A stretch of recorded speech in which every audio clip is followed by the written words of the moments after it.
Hello, hi everybody. My name's Kelli Hawkins and I'm here with Better Reading tonight to talk to you about my book called Other People's Houses. It's my debut book, my first book, and it's out, only been out for about a week, so it's very, very new. So please feel free to let me know any questions you've got. I'm happy to answer any writing related questions, anything about the book, anything about my writing process. Again, I'm Kelli Hawkins, and this is my book, Other People's Houses. So yeah, I hope you'll pop up and ask me a few questions. I'll tell you a bit about the book first, if you like.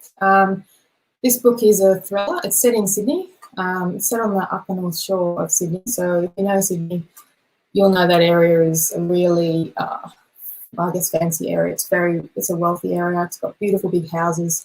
It's a lovely spot. So it's set in that. The setting's quite important because the book Other People's Houses has got a sort of a real estate theme, or open house theme. So I wanted it to be set there specifically. And hello, Michelle. Hi, nice to see you. Yeah, so it's from the point of view of Kate, who's a woman in her 40s. She's a bit of a mess, Kate. She's still grieving. Her son died when the book starts. Her son had died 10 years previously, so it's the anniversary of his death, and she's still not coping very well. At the beginning of the book, her mother tells her that she should get over it, that it's probably time. And here we've got Lizzie and Carol too, which is great. So that's good. Yeah, and so she's struggling at the beginning of the book. So Kate, it's the anniversary of her son's death, and she goes to another open house at the Harding House, which she thinks is the most perfect house that she's ever seen. So she goes inside the house. She snoopes around because that's kind of what she does. What she likes to do is take mementos from every open house. She does this every weekend. So this house, though, is special. But so when she goes into this house, she sees a photo of 3 people. And the people, it's a kind-looking man, the father. There's a woman that she used to know, a beautiful woman that she knew back in university. And the third person in the photo is a boy who reminds her, for a moment, she thinks it's her son. Of course, it's not her son. So Kate becomes obsessed with the Hardings and the Harding house. She stalks them. She involves herself in their life. She's she gets too involved with the Harding house. Her curiosity becomes obsession, and then lots of events occur in the thriller, and then people are killed, and Kate needs to find out who that killer is before they either kill her or she's the one arrested for the murders. So that's the general plot of the book. I'm not trying to do any spoilers there. So yeah. So anyway, that's the book. So great to see some comments on the side here. So I'll have a look through those. Again, thanks to Better Reading for having me tonight. And this is my book, Other People's Houses. Great cover by HarperCollins Design Studio, which I just love. Really, it's great on the shelf, and it's just such a nice cover. I'm really happy with the cover. So again, hello to Michelle, Lizzie, Verna and Carol, Anand, I think, sorry, and Lee. Lee's got a question. Do you take inspiration for your characters from people you know, or are they in your imagination? A bit of both, I think. Lee, I definitely take inspiration from people, but I wouldn't say one person particularly. I'd say characters can be a bit of this person and a bit of that person, but it'd be pretty rare that it would be just one person that I know. That would probably be a bit rude in some cases and a little bit worrying, but more so I don't know, I think you just take things as they work for you. So yeah, a little bit of that. Again, I hope I meant to say before, I hope you have a drink. I've got a champagne, if you can say that. I hope you've all got something to have while you're watching. I've got a hello from Suzanne. Hello, Suzanne. And Ilona says, I bought this book to read, so thank you, that's great. It's only been out a week, so if anyone's bought it or if they've already read it, they're doing pretty well, I think. Michelle says she cannot wait to read this. Thank you, Michelle. And then says, I think this book was outstanding, wonderful, colourful characters, real live events, highly entertaining. Thank you so much. I'm still, if anyone says they love it. I'm just so thrilled. You just, as a first-time author and someone so new, you just don't know what people are going to think. So thank you. Thank you. Suzanne says, what time of day do you prefer to write? Your book sounds really good. Thank you. I write when my kids are at school. They're teenagers now, so I'm not one of those people who gets up in the crack of dawn to write. That wouldn't work for me. I try and work generally while they're at school. I do a little bit of other work. I write reports for a private investigator, so I do that as well, but that's not a lot of work for me. So writing is mostly my full-time job at the moment. So I can write when it suits me, and I find that usually I try and go to the gym or for a walk in the morning after the kids go, and then I'll write for the rest of the time if I can while they're at school. What else have we got? Oh, one from my sister. Anna Hawkins Smith, wonderful book, Kelli, so real and funny, sad too. Thank you. Thank you for giving me some support, because you know how nervous I am tonight. Hello from Dawn. Hi, Dawn. Did I get your name wrong? Anand? I'm sorry if I did. I'm really bad at this sort of thing. Anna. Thanks, Anna. Another Anna. Such a compelling moving story. I cried. I have had a few people say that they cried. Actually, I think the book is a thriller. I guess it's a psychological thriller, but it's as much, there's twists and turns, I guess, that go along with the thriller, but it's also, I suppose, a bit of an emotional roller coaster as much as that. There's a lot of emotion involved. The characters, I think, some of them you get quite attached to, especially Kate, even though she's a little bit of a mess. I think there's something about her that most people do. They feel for her and what she's going through. So, and yeah, some of the events in there are quite sad. So, yeah, I've had a few people with tears. Michelle says, did you choose your cover? No, I wasn't. I didn't choose the cover at all. It was presented to me pretty much as a done deal. I mean, I'm sure I could have, said I didn't like it, but I loved it. So, so had no input, and I had worked as a graphic designer, so I guess maybe I'm fussier than most, but I thought it was beautiful, so that's great. Michelle says, what authors do you like to read? I read fairly widely. I like to read similar books, I guess, to what I've written. I read a lot of thrillers, I read a lot of crime, but I also I like humorous novels, novels for women, I like some historical fiction, I like pretty much lots of things. I read some literary fiction, but not as often probably as I read more contemporary fiction, or that sort of fiction. So I don't really read a lot of non-fiction unless it's for research, I suppose. And I also read a lot of kids' books and young adult books. I also write books for children. I've got a book coming out with HarperCollins in September that's for middle grade primary school age children. So I read pretty widely, but I do love to read. It's one thing I make time for as much as I can, like most people, I'm sure, who like to read. What else have I got? I have. Is it at all bookstores, says Wizzy? Yeah, I think it is at all good bookstores. I know it's at a lot of the big chain bookstores, or in lots of independent bookstores. My friends have been buying it and they've been telling me it's here and there and everywhere. So yeah, I think you'll find it in most places. And I'm pretty sure it's an ebook and all that sort of stuff as well. And then says, you're welcome.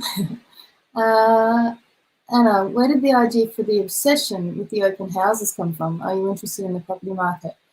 Yeah, and when I started writing the book in, I think it was 2016, and we were selling our house and we were buying a house. So yeah, and I've always been a sticky bag. Like I do like going to open houses and just, yeah, I find it fascinating that people who are normally, I guess, very private will just open their houses up and anyone can go wandering through, and it's just a really fascinating thing that how people are let in like that. So yeah, I guess the idea for the book came from when we were selling our house and we were going to a lot of open houses, and I just thought, what a fascinating idea it is, and what if someone in this case, a woman, went in and just took something from each place that she went to. So that was the original idea, and I think I had to then decide why would she do that, and yeah, what would make somebody want to do that. So that was the first idea, and then a couple of other ideas came into play at the same time. So I had, my kids were young when I wrote it, so I think it's always been a mother's and a father's greatest fear that something would happen to your children. So I guess that was another element that came into play. And I think I'd read a few of the unreliable narrator stories as well. Ones like Girl on the Train, and I thought that main character is quite a fascinating character, that flawed character. So I sort of combined all those three things. But yeah, definitely a little bit of an obsession with real estate. Mark says, I'm looking forward to this, and as a fellow Novocastrian, looking forward to hearing about what the scene does for you in terms of fluency. The setting is really important, I think. I was living in Newcastle when I wrote this, and I did think about setting it here. But for me, it had to really be Sydney because of the obsession, I guess, in Sydney with real estate. It just seemed to make so much sense to set it somewhere like the North Shore, which I knew I worked up there, and I've lived in a similar area and I've worked up there a bit. So I knew that area quite well, and it just seemed to work really well. But what I'm working on next, I think, is going to be set in Newcastle. So great to hear from another Novocastrian there. So hopefully I will set something in Newcastle soon because it's such a great place. We love it here. So yeah, it'd be a great place to set a novel, I think. And I've got Sue Scott. Loved hearing you speak on the So You Want to Be a Writer podcast. Thank you, Sue. Very keen to read it and have been telling my North Shore friends to get a hold of it. Oh, that's great. Hopefully it will ring a few bells with them. Like I said, I do know that area, so hopefully I've done it justice and they'll know a bit about it when they read about it. Michael Thompson, who are your favourite authors, Kelly? Gosh, that's a really hard one because there's so many writers that I love to read. The thriller writers that we have in Australia at the moment are really amazing. Sally Hepworth and Petronella McGovern, Nicola Moriarty, they're all great writers. Leanne Moriarty's great. I love that sort of comedic novel as well. Just finished a book by Jessica Detman that I really enjoyed. But then I also love a lot of the real crime novels by Michael Botham or Karen Slaughter or, Lee Child. So there's I love so many things that it's really hard to pick. And if I go for literary fiction, I mean, Charlotte Wood is just amazing. So yeah, there's lots and lots of good stuff to read. I've got a pile on the side of my bedside table, which is my bedroom, that is enormous. So yeah, so much to read at the moment. Joy Bell says, hi there, hello. Really looking forward to reading your book. Thank you, that's great. Claire, love the main character Kate's internal dialogue. When she's about to do something crazy, then manages to talk herself out of it just in time. Yeah, I think there's been, I found Kate quite interesting and good to write, but some people, I think, they do find her annoying or a little bit annoying because she does take these extra steps that perhaps she shouldn't. But I think, or I hope that her reasoning for doing what she does and her grief is makes that make sense, I suppose, and not make her make it that it doesn't make sense for her to do what she does. But I think she really has been pushed a long way, and she's a little bit lost at that time. So thank you, Claire. Yvonne, hello, Kelly. Heard you speaking with Marcus. Oh, thank you. Yeah, Marcus is. I was on the radio with a friend, Marcus. I went to uni with Marcus. Yeah, so thank you. Mark, I do like your explanation about how private people take public actions. Open houses can be confronting. So is this what you wanted to explore in a new dimension?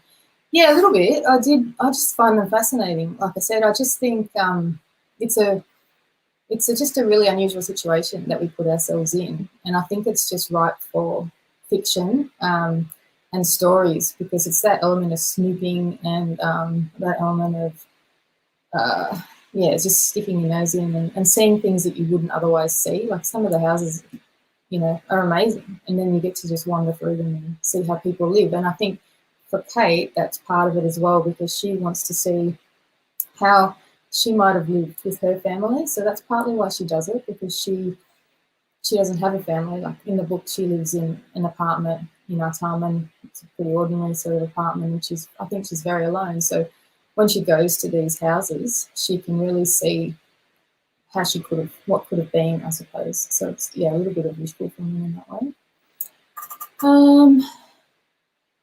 Ian. Hi, Ian. Ian's a friend of mine from England. Hi, Ian.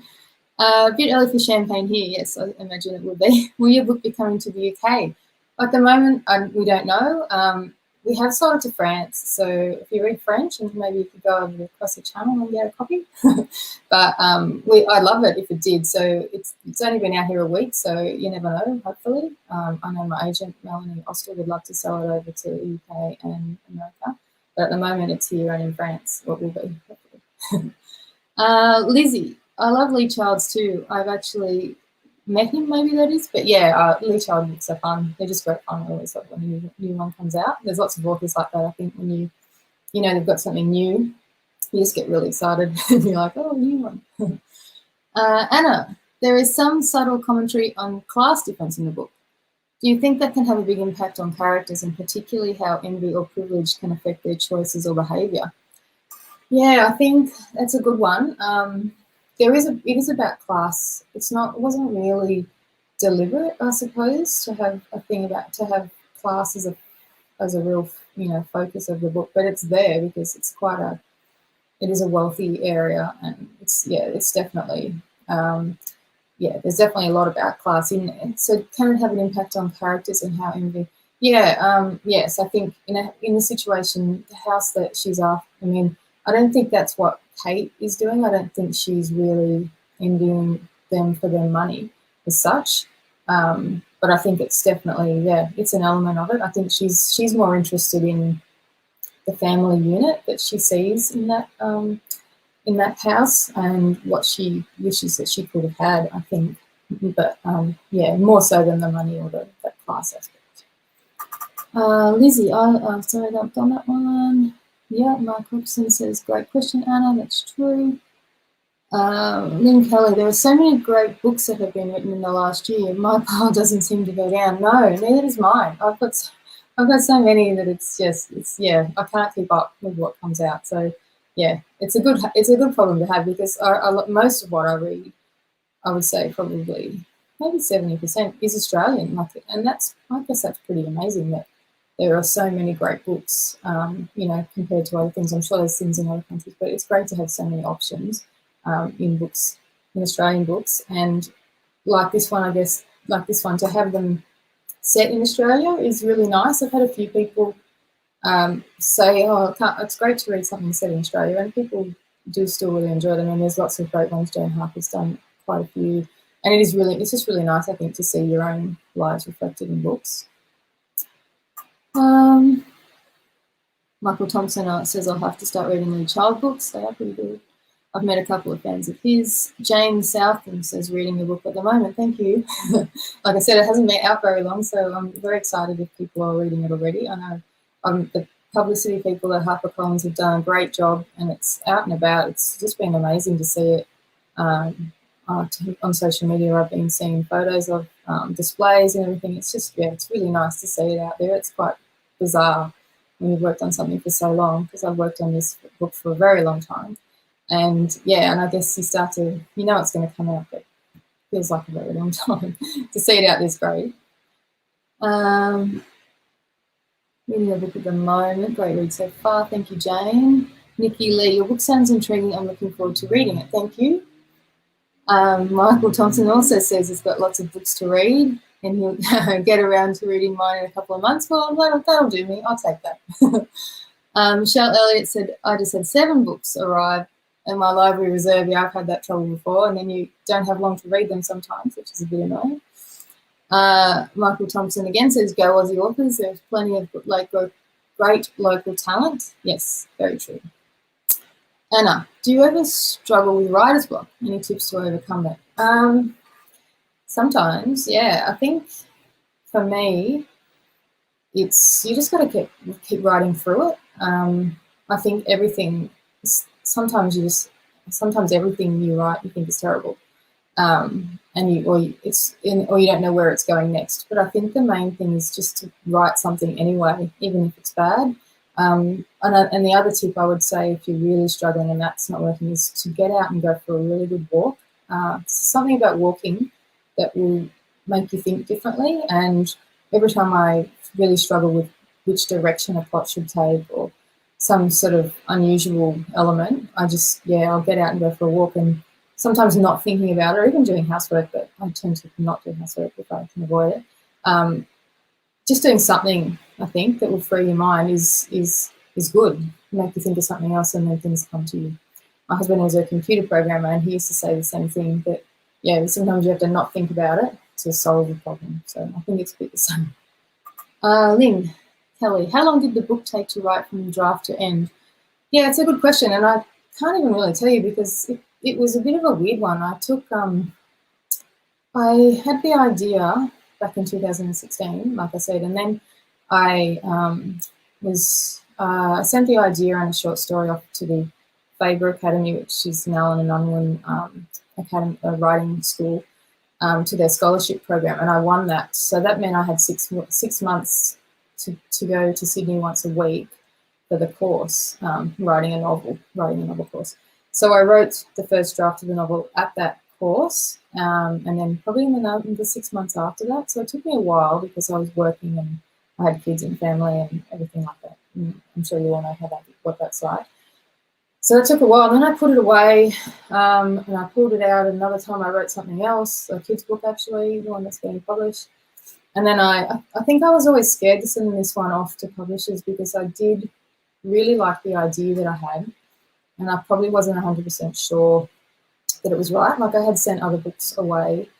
I had written 3 things before this, 2 young adult novels and 1 kids novel, and I had some interest, but not more like along the lines of, this is good, send us your next thing, so nothing firm.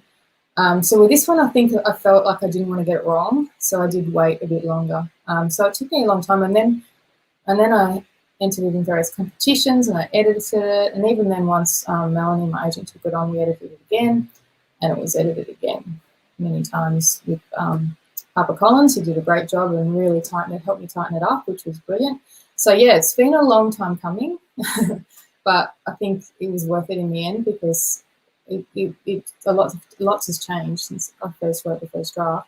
I mean, some things like the first scene, and there's another few scenes that have hardly changed a word, but lots of the other stuff has changed, complete plot, huge plot points. So yeah, it's taken a long time, basically, is the answer.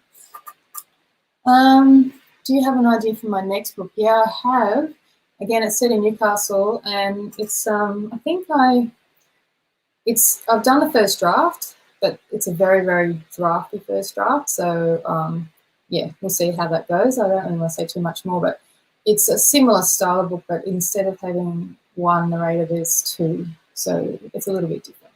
But it was good to write. So yeah, and again, setting in Newcastle. So we'll see how that one goes. I'm interested to know how COVID has affected writers in the last year. Delayed publication, restricting publicity events. Not for me, really, because I didn't really have.